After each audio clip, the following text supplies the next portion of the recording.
Buenos días, ¿cómo estás? En este video te voy a hablar de cómo podés llegar a conseguir la libertad financiera a través de, como me gusta a mí, casos concretos, puntuales y herramientas que te sirvan para poder mejorar en tu relación con el dinero. Presentamos el canal y vamos. Arranco definiendo la libertad financiera como un proceso que tiene tres patas: una mental, una emocional y una educativa. La mental, porque tenés que resolver qué relación querés tener con el dinero, si querés siempre estar atrás de él o si querés en cambio poder apoderarte de él. La segunda, emocional, porque tenés que pensarlo, tratar de minimizar tus emociones con respecto al dinero para poder justamente manejarlo como lo que es, un instrumento. Y la tercera, educativa. Tenés que aprender, es importante que aprendas distintos conceptos en economía que te den mayor poder y control sobre tu vida en general. Nosotros vamos a tener una relación con dos personas durante toda la vida, o con dos elementos durante toda la vida. Una es con nosotros mismos y otra es con el dinero. Cuanto más sepamos de él, mayor control vamos a poder tener sobre él. A veces pienso que nosotros tenemos educación sexual integral en las escuelas para justamente empoderarnos de nuestra relación sexual y tener mayor libertad. Bueno, lo mismo sucede con el dinero.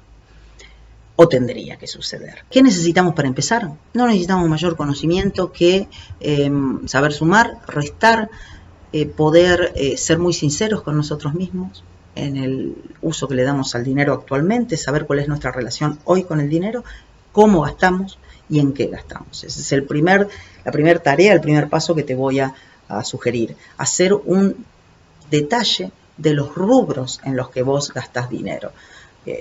Empezando, por supuesto, por los más importantes, por los que son imprescindibles para vivir. Los rubros de gasto van a depender de cada uno, pero hay algunos que son comunes a todos nosotros. Tenés el rubro vivienda, alimentos, ropa, y ahí abrimos paréntesis, salud, transporte, salidas, todos necesitamos una parte recreativa, regalos que solemos hacer, y siempre hay un rubro de varios, ¿no? De los gastos imprevistos que nunca podemos saber exactamente cuáles son. Una vez definidos estos rubros de gastos, es importante durante un mes, por lo menos, en un anotador, que lo tengas siempre a mano, ir registrando, anotando un numerito como la libreta del almacenero, donde vas poniendo en cada columna que representa un gasto, el gasto que hiciste. Por ejemplo, gasté en transporte 120 pesos hoy, 120 pesos. Eso está bueno, podés hacerlo al final del día, en algún momento que tengas un poquito de paz, ¿sí? Y luego totalizarlo mensualmente, pasar el total mensual. La parte del resumen de anotar todos los gastos es la más tediosa de todas, pero es la más importante, porque te va a permitir conocer en qué estás gastando. Hay gastos que no se pueden evitar, como podría ser el alquiler de una casa o el seguro médico o los gastos de transporte. Es poco probable que puedas reducir. Sin embargo, hay otros gastos que yo llamaría de segundo orden, o superfluos, o de lujo, o reducibles, que son aquellos gastos que usamos en salidas, que verificamos con el tema de los regalos, o los imprevistos, o las sobretasas, o el interés que pagamos, u otros elementos, que ahí es donde podemos actuar. Una vez que tenemos todos los gastos mensuales que realizamos aproximadamente determinados, ya tenemos que pasar a la segunda etapa, que sería la elaboración de un presupuesto. Un presupuesto ya no es mirar lo que hicimos hacia el pasado, sino cómo nos vamos a comportar hacia el futuro. Para hacer este presupuesto le tenemos que incorporar dos elementos nuevos. Uno, los ingresos. Y acá en ingresos no me digas que tenés ingresos irregulares, porque, bueno, no importa. Si tenés ingresos irregulares, anotá los que tenés durante el año o los próximos o los últimos 6 meses, cuáles fueron tus ingresos de los últimos 6 meses y dividilos por 6. Y eso va a ser tu ingreso mensual promedio. O sea, calcula todos los ingresos que tenés. En función de eso, fíjate del presupuesto de gastos que hiciste, sino del resumen de gastos que hiciste, fíjate cuál de esos gastos es imprescindible. En función, y trata de eliminar o minimizar los superfluos. Y es importante en este punto, de manera inicial, que no seas muy ni optimista ni pesimista, ¿no? O sea, si vos estás gastando por salidas 5.000 pesos, por decirte algo, no pienses que el mes que viene vas a gastar 0. Pensá que quizás vas a gastar 3.500. Te vas a manejar de otra manera, vas a tratar de manejar tus gastos de manera más racional. Ese ahorro en salidas es lo que vos tenés que ir poniendo lentamente en la columna, en el rubro que vas a abrir nuevo, ahorro. Si ya lo tenías, genial. Y si no lo tenías, abrilo. Una columna extra donde vos vas a poner los ahorros. En la medida en que vos veas la diferencia entre los ingresos y los gastos necesarios, hay un porcentaje que tenés que establecer todos los meses para ahorrar. Puede ser un 30%, puede ser un 20%, lo que fuere. Es un porcentaje determinado que tenés que empezar a ahorrar apenas te entre el primer ingreso por mes, ¿sí?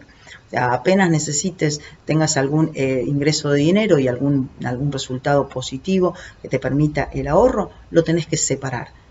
Consejo, ponerlo en una cuenta aparte, en una caja de ahorro, en una cuenta remunerada, busca alguna estrategia de separarlo de del lugar donde vos vas a gastar habitualmente el dinero para evitar tentaciones. Y ya para arrancar es demasiado. Deja pasar unos meses y anda acumulando en ese lugar diferente esos ahorros que vas haciendo durante, por ejemplo, supongamos 6 meses.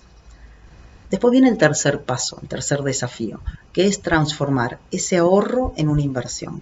Es decir, si vos dejás el dinero parado en una caja de ahorro donde no te va a dar ningún tipo de intereses, no vas a obtener ninguna remuneración, no vas a obtener ningún beneficio de ese dinero.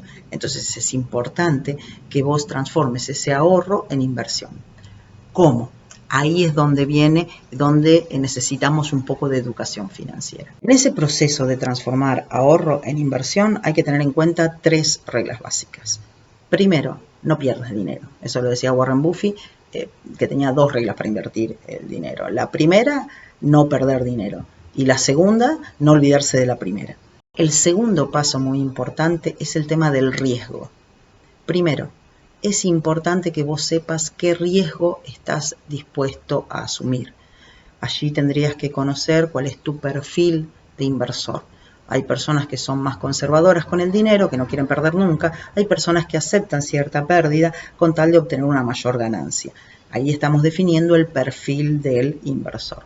Sin embargo, en principio, antes de seguir profundizando en el tema de las inversiones y que te sigas educando en educación financiera, yo te diría que utilices la regla de los 3 tercios. Es decir, que si vos, por ejemplo, tenés 10.000 pesos que ahorraste, pongas el 33%, es decir, 3.333 pesos, más o menos, en un tipo de inversión que podría ser una cuenta remunerada, que te da una rentabilidad baja. El otro tercio lo podrías poner en moneda extranjera y el tercer tercio lo podrías poner en el S&P 500 a través de un EFT.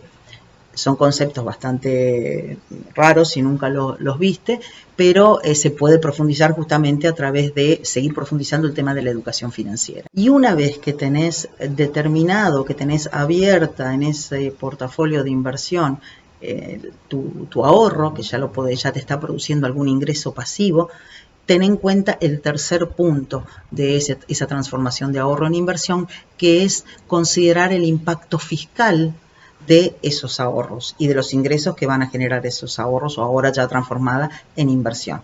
Es decir, fíjate si no vas a pagar impuestos a las ganancias, fíjate de qué manera estudia, de qué manera podés, de tus ingresos que seguramente tienen algún tipo de impuestos, cómo podés minimizar esos impuestos, porque el estudio de cómo minimizar esos impuestos va a ayudarte a aumentar esos ingresos y por lo tanto, porque te van a quedar y te queda el ingreso neto, y por lo tanto mejorar tu porcentaje de ahorro. Una vez que ya transformes en hábito esto de ahorrar una parte de tus ingresos todos los meses y de tratar de mejorar tu manejo del dinero y tu relación con el dinero, eso te va a llevar lentamente a querer obtener mayores ingresos pasivos. Esa búsqueda, ese conocimiento forma parte de la educación.